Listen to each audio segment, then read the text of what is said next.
समय की बात है।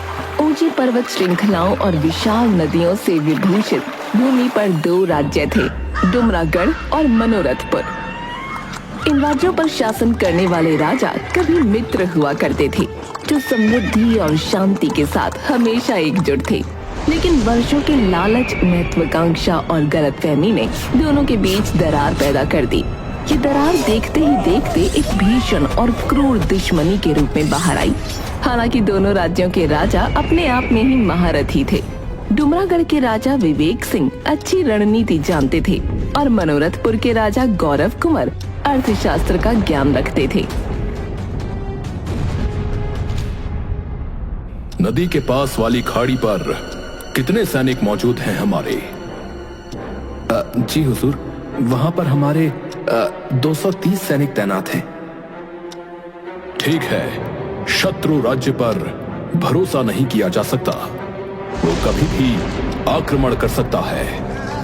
अरे, ये राजमहल में कैसा शोर हो रहा है?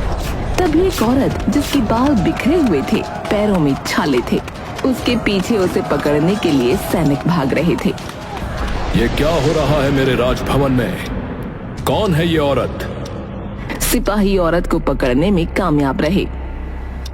महाराज, ये महिला बार बार किसी जादुई लकड़ी का जिक्र कर रही है। कह रही है कि उस लकड़ी को ढूंढने का समय आ गया है। मंत्री जी, इस महिला के मस्तिष्क की स्वास्थ्य जांच करवाई जाए। इसका इलाज शाही वैद्य द्वारा करवाया जाए। मैं पागल नहीं हूँ महाराज, मैं आपको आगाह कर रही हूँ। खतरा सर पर मंडरा रहा है। जितना जल्दी हो सके वो जादुई लकड़ी ढूंढ लीजिए। देवी, आप कौन सी जादुई लकड़ी की बात कर रही हैं? जादुई कुछ नहीं होता। मैंने कहा ढूंढो, सिर्फ वही कर सकती है तुम्हारी मदद। उसकी तलाश करो जो रास्ता जानता है लेकिन छाया में छुपा रहता है। तलाश करो, तलाश करो। सिपाही उस औरत को वहां से फौरन ले गए। अभी महल में जो भी हुआ उसके लिए मैं क्षमा चाहता हूँ। महाराज, राजभवन की सुरक्षा बढ़ानी होगी। कोई भी राजभवन में घुस आता है। कोई भी उस औरत की बात नहीं समझ पाया। एक दिन विवेक सिंह शाम को जब गलियारे में घूम रहे थे, तभी उन्हें एक कमरे के अंदर से ठंडी हवाओं का आभास हुआ। राजा को लगा कि शायद कोई खिड़की खुली रह गई। राजा जब कमरे में दाखिल हुए तो उन्होंने देखा सामने एक पुश्तैनी किताब रखी है। ऐसा लग रहा था कि मानो वो पुश्तैनी किताब राजा को अपनी ओर खींच रही है। ये पुस्तक? जब मेरे दादाजी वीर प्रताप उत्तर की तरफ बढ़ रहे थे, तब उन पर आक्रमण कर दिया गया था और उस आक्रमण में ये किताब भी नष्ट हो गई थी। क्या वो सब मैंने गलत सुना था? और अगर वो सत्य था तो ये पुस्तक यहां कैसे?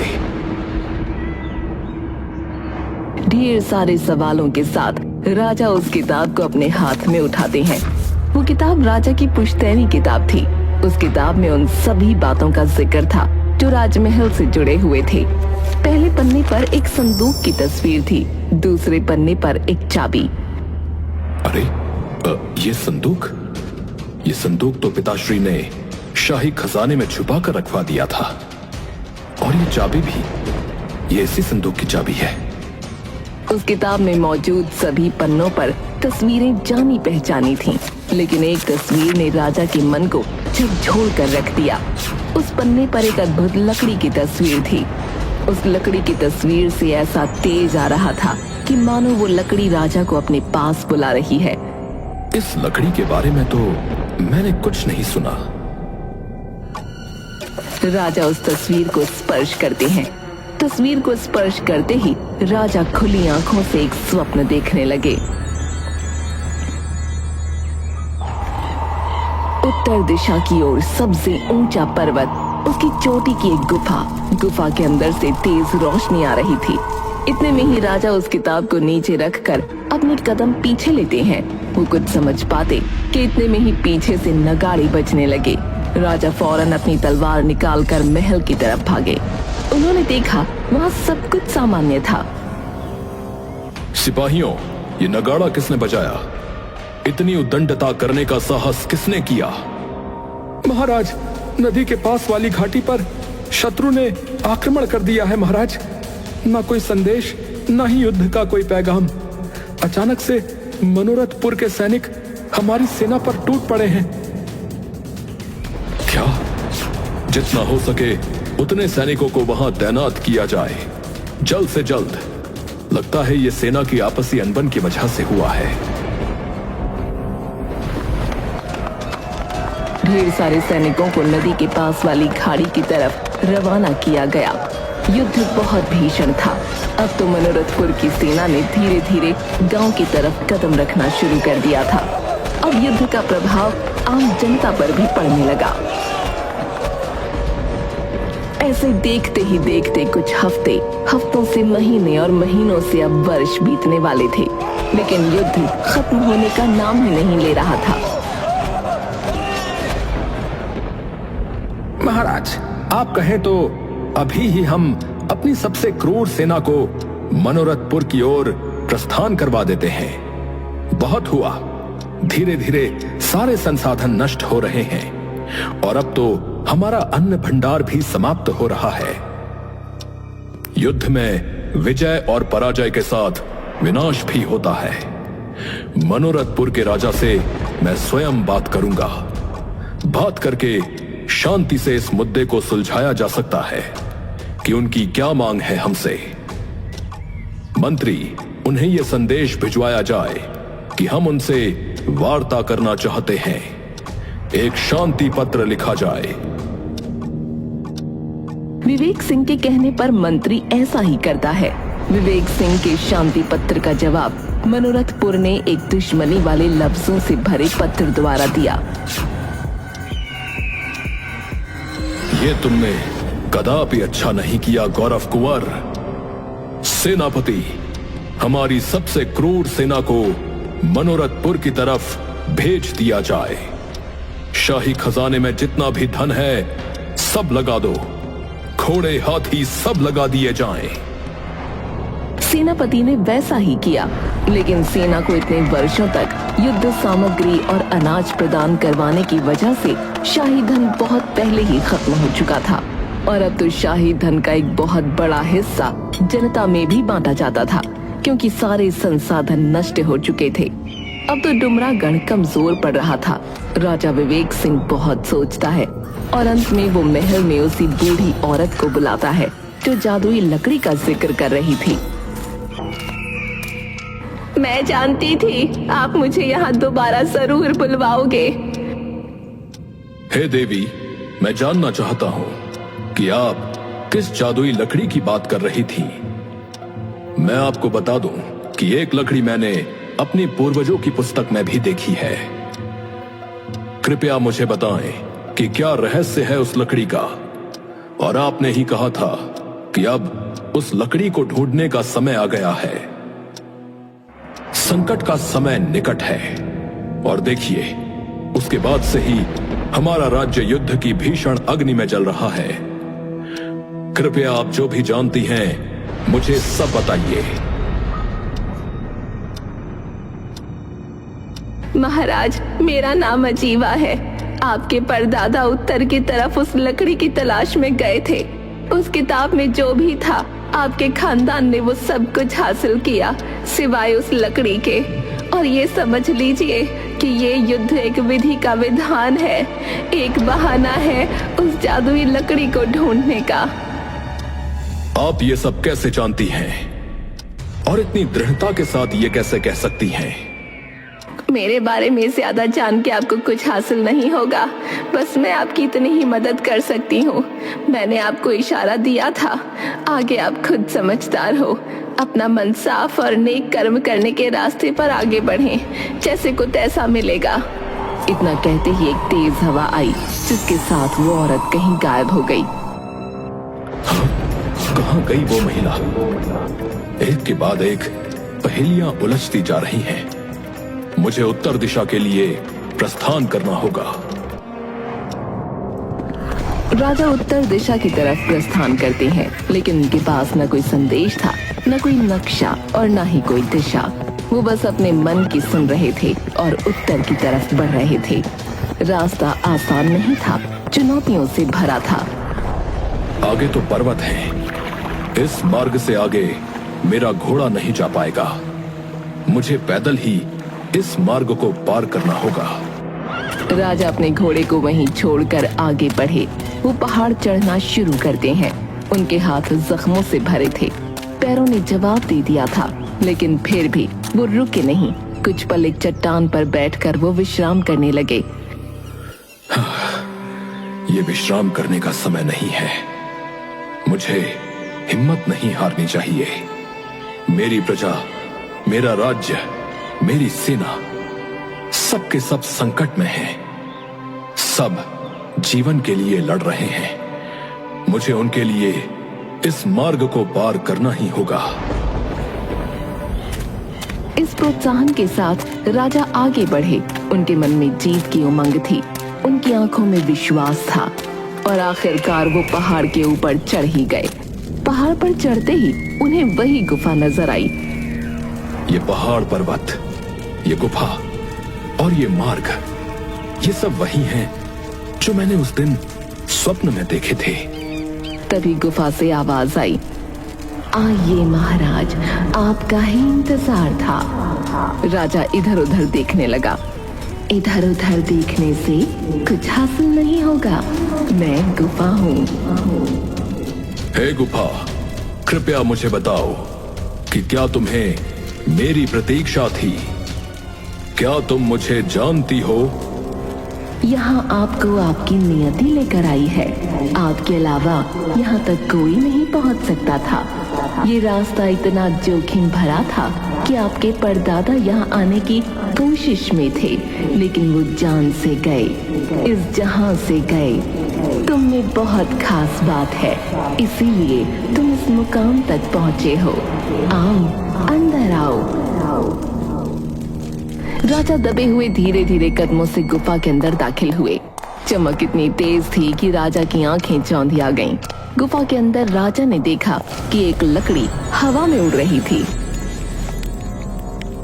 जादुई लकड़ी, मैं आपको नमन करता हूँ। मुझे आपकी आवश्यकता है। कृपया मेरी सहायता करिए। मेरा राज्य संकट में है। मुझे अपनी प्रजा को बचाना है। मेरे पास अन्न नहीं है। अगर मेरी प्रजा शत्रु के आक्रमण से नहीं मरी तो भूखमरी से अवश्य मर जाएगी। मेरी सहायता कीजिए। मैं तुम्हारी मदद एक ही शर्त पर करूंगी। मुझे आपके सारे नियम व शर्तें मान्य हैं।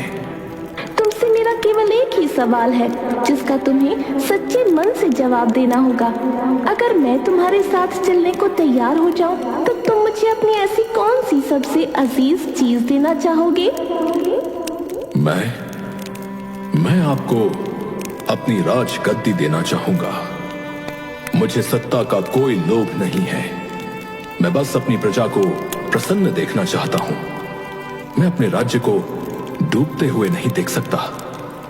अगर मुझसे मेरी सत्ता, मेरी राजगद्दी चली भी गई, तो भी मैं अपनी प्रजा के बीच में रहकर उनकी सहायता करता रहूंगा।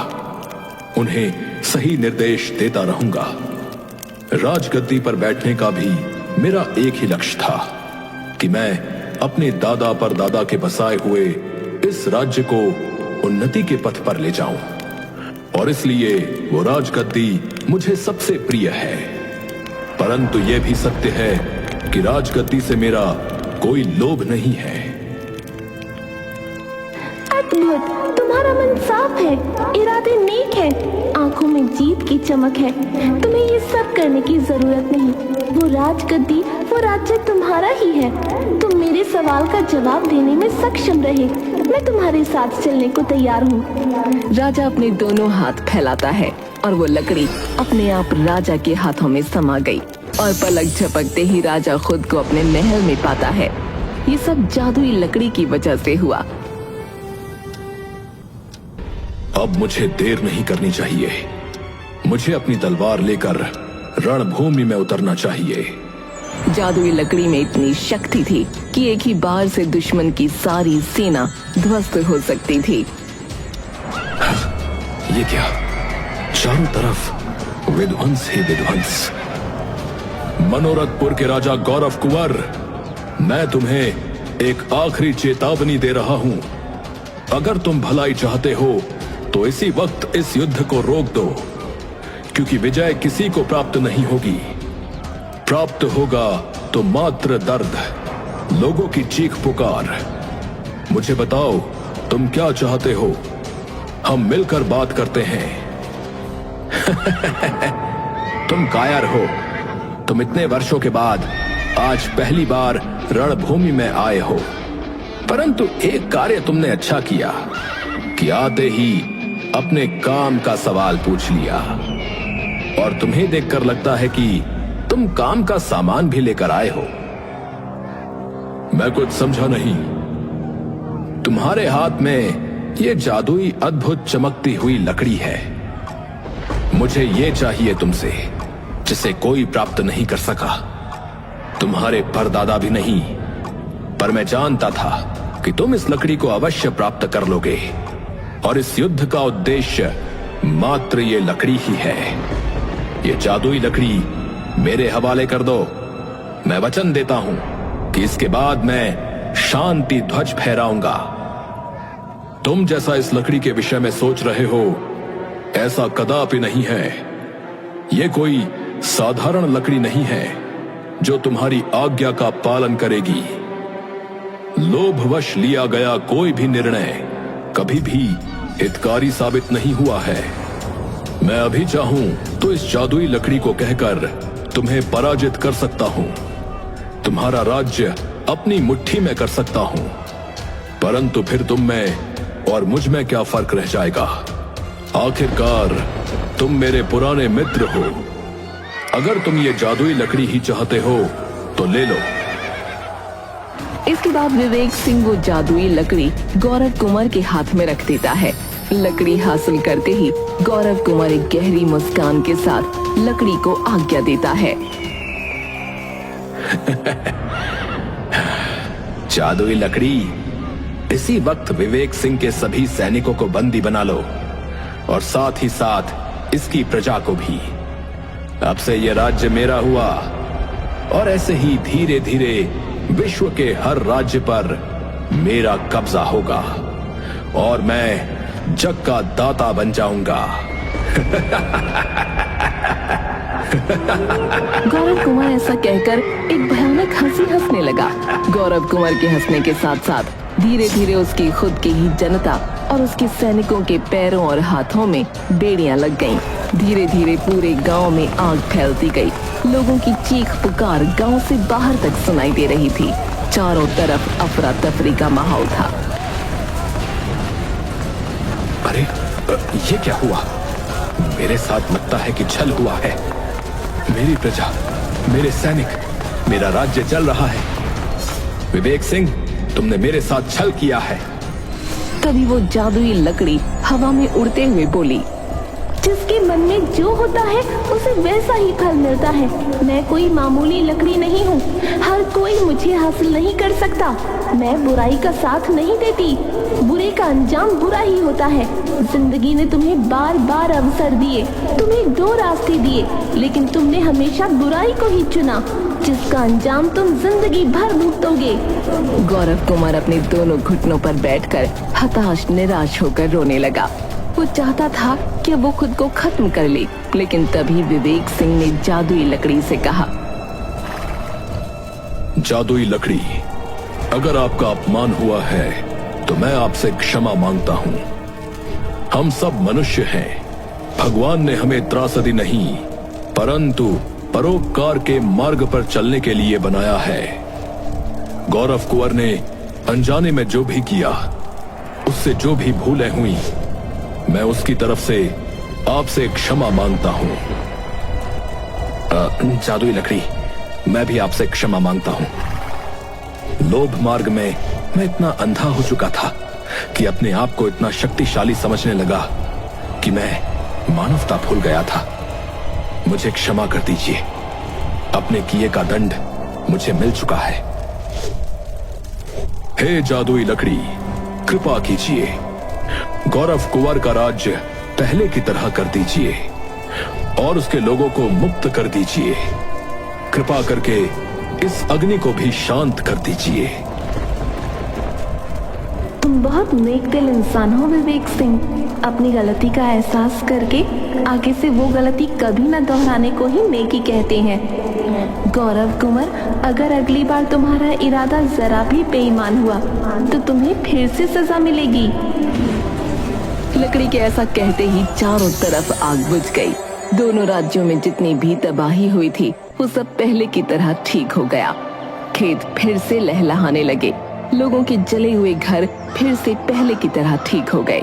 जितने भी सैनिक घायल हुए थे वो फिर से स्वस्थ हो गए। मेरा गांव भी ठीक हो गया और मेरा राज्य भी पहले की तरह हो गया। आपका बहुत बहुत धन्यवाद जादुई लकड़ी, बहुत बहुत धन्यवाद। आपने दोनों राज्यों को पहले की तरह कुशल कर दिया। आपका ये आभार जीवन भर रहेगा। मैं तुमसे बहुत प्रसन्न हूँ। मांगो, क्या मांगते हो? मैं अब जान गया हूँ कि आप सर्वशक्तिशाली हैं। आप में पृथ्वी समाप्त करने और पृथ्वी को पुनः बना लेने की शक्ति है। आप फिर से किसी गलत हाथों में न जाएं, इसलिए मैं चाहता हूँ कि आप अपनी जगह पर वापस से विराजमान हो जाइए ताकि कोई भी अनुचित मंशा से आप तक ना पहुंच सके। अभी भी तुमने सही फैसला लिया विवेक सिंह। तुम्हें जब भी मेरी जरूरत हो बस मुझे याद कर लेना। मैं तुम्हारी मदद करने जरूर आऊंगी।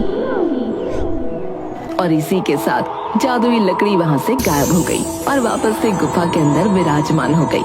और वहां दूसरी तरफ मनोरथ गांव के राजा को अपने किए पर शर्मिंदगी महसूस हुई। मैं तुमसे नजर मिलाने के लायक नहीं रहा विवेक सिंह। आज तुमने साबित कर दिया कि तुम मुझ जैसे मनुष्य से कहीं गुना ऊपर हो। मैंने तुम्हारा राज्य हथियाने का प्रयास किया, हर तरफ विध्वंस कर दिया, परंतु उसके बाद भी तुमने जादुई लकड़ी से मेरे और मेरे राज्य की भलाई की कामना की।